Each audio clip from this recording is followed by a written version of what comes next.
DBT check কেমন করে করবেন? প্রথমে এখানে লিখতে হবে আধার সিডিং স্ট্যাটাস। চলে আসছে, উপরে লিঙ্কটাতে ক্লিক করতে হবে,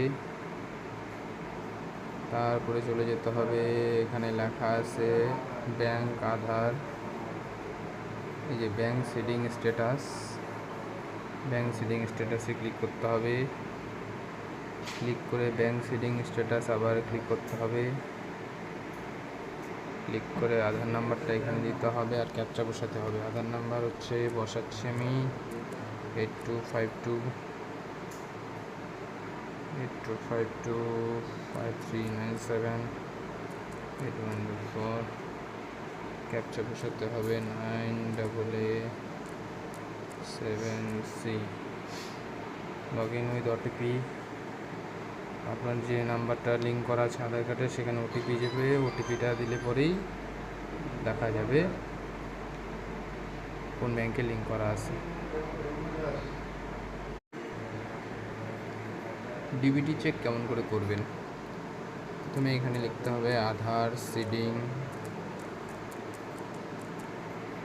স্ট্যাটাস। চলে আসছে, উপরে লিঙ্কটাতে ক্লিক করতে হবে, তারপরে চলে যেতে হবে, এখানে লেখা আছে ব্যাংক আধার, এই যে bank seeding status, bank seeding স্ট্যাটাসে ক্লিক করতে হবে। ক্লিক করে ব্যাংক সিডিং স্ট্যাটাস আবার ক্লিক করতে হবে। ক্লিক করে আধার নাম্বারটা এখানে দিতে হবে আর ক্যাপচা বসাতে হবে। আধার নাম্বার হচ্ছে বসাচ্ছি আমি 825253978124।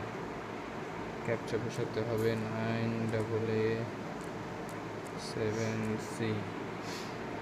Log in with OTP.